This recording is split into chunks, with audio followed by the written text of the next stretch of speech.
What's up, LEGO builders, and welcome back to Coconut's Kingdom for episode 1 of my Battle of the Bulge inspired mock series. I say inspired because this isn't going to be a one-to-one recreation of any specific battle, but instead a mock inspired by the events of the largest land battle of World War II. Today, I'm going to lay the groundworks for this series as I go over how big the mock's going to be, as well as what it'll depict. I'm also going to do a brief lore drop about the Battle of the Bulge so everyone can better understand what's going on and how my mock's relevant to it. So if you're excited for some LEGO tank action, don't forget to open fire on that like button, and let's get building. First things first, I need to carve out some space in my steadily shrinking studio for yet another mock. I have a building table here in the corner, but it isn't big enough to hold what I have planned, so I need to break out the backup one. You don't build as many mocks as I do without having a table or two lying around. This should give me a large enough workspace to build a proper World War II mock. I started laying out what base plates I had, but was short, so I had to buy a few more, and I must say, I'm loving this new paper wrapping for the base plates. Before I dive in and explain the layout of this mock, I should probably explain what exactly I'm building here. To put it very simply, the Battle of the Bulge, or Ardennes Offensive, as it's also known, was Germany's last big offensive attack of World War II. It took place in the forested area of the Ardennes over by Belgium and Luxembourg. The purpose behind the attack was to prevent Allied forces from controlling the key Antwerp port in Belgium and to effectively split up their armies, thus making it easier for the Germans to encircle and defeat them. A surprise attack was launched in December during some very poor weather conditions, which really caught the Allied forces off guard, as well as the fact that they weren't expecting an attack in that area, so they were not prepared for such a large and ferocious assault in those conditions. The Germans were initially very successful in their attack and forced the Allied lines to bow backwards, creating a bubble effect on the front lines as they were forced to retreat, hence the name, the Battle of the Bulge. The Battle of the Bulge was the largest land battle of World War II, stretching hundreds of miles and including many towns and villages, which made choosing which part to build pretty difficult. After a lot of research, I finally found the right spot. The twin villages of Rocherath and Krinkelt in Belgium. These were US held positions on the northernmost point of the German advance. Throughout this series, I'm going to explain in more depth who was stationed here and what exactly happened, but this area was key to slowing down the Germans enough for them to ultimately miss their window to break the Allied lines. For now, all you need to know is that the mock will be depicting US and German forces fighting in the town of Rocherath. One of the big reasons I picked this place was because it was nicknamed the Panzer Graveyard, and anybody who's watched this channel before knows I love World War II tanks. And this battle had everything from US Shermans and tank destroyers to German Panthers and towed artillery, which should make for a real heavyweight smackdown. Alright, history class is finally over, now let's see what I'm going to build. Alright, this is a very important part of the mock for me. Getting all the base plates laid out is when I really start to solidify a mock and what it's going to look like, because I'm a very visual guy. I can draw things out, sometimes I'll do a little blueprint of what I'm building, or I'll do a little micro scale build to kind of envision the different components, where they're going to sit, how everything's going to combine together. But until I see the actual base plates on the mock, I'm not really sure, how big things are going to be or where they're going to be. And now that this mock is laid out, I can already see some big changes need to be made. So originally, I was going to have the town of Rocherath be on this side.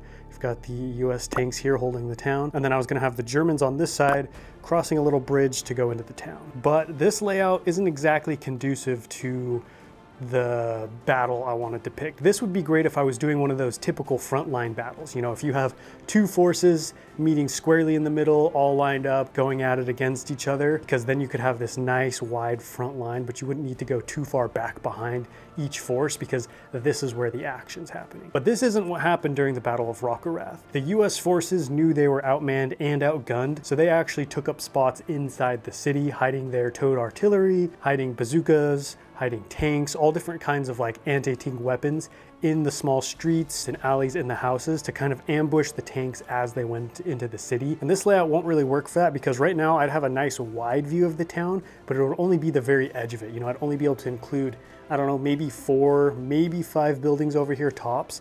But I'm thinking if I rotate the whole thing, then I'll be able to better depict the urban battle. And now I have a much longer, deeper mock, so I can include more buildings back here, more ambush spots, and the road that leads to Rocherath comes in at an angle like this, so I can have the road coming in here, going up to the bridge, and then going into the city where a lot of the action is taking place, because the sides aren't going to be as important. It would just be more forest and terrain on this side, or more of the edge of the city, and I want to depict further into it. So you can see that's why it's so important to get things laid out. Now that I know the right orientation for the base plates, I'm going to redraw my blueprint for the mock so you guys can see where everything's going to go and kind of what this is going to look like. But now I think I'm ready to get building. I don't have a ton of time left in the update because of all the planning, but it's a mock update. I gotta throw something together. A good start would be building one of the outlying farmhouses. I've practiced a couple of these in the past, and now it's time to see what I've learned when it comes to building houses. A lot of World War II era farmhouses were simple, somewhat drab structures, but I want to make sure to add some colorful highlights. Window shutters and doors are the perfect place for that, so I'm going to add green ones to mine to liven things up. I want the walls to have a weathered look, so I'll be sprinkling in cheese slopes and other small round pieces to break up the smooth brick and add little cracks and holes. I built a couple shuttered windows, which are just some tile connected to headlight bricks. These will help make the house look boarded up and abandoned. Underneath the front windows, I added some planter boxes to hold flowers. These are the types of things I'm trying to improve on. I call them domestic greebling. Little stuff that isn't necessary to the structure or function of the house, but helps it feel more realistic and lived in. One of the windows was opened, then subsequently shattered, so one side will have an open shutter, while the remains of the other shutter are dangling on this side. I want it to look like someone was trying to shoot through the window, so I placed a line of headlight bricks on a couple of cheese slopes to represent a trail of bullet holes leading to the shattered window. Now that all the necessary openings are in, I can fill in the rest of the walls. One thing I want to get better at is building designs into them with plate. That way the olive green highlights don't look as big or chunky and look more like creeping patches of moss. Now it's time for the roof. I tiled off the tops of the front and back walls for it to sit on, since I don't want it permanently attached so I can remove it easily. I think a shingled roof is going to look best in this situation, so I built a row of 2x2 tiles to represent shingles. Once that's done, I built a bunch of copies and just stacked them on top of each other until the roof was almost to the right height.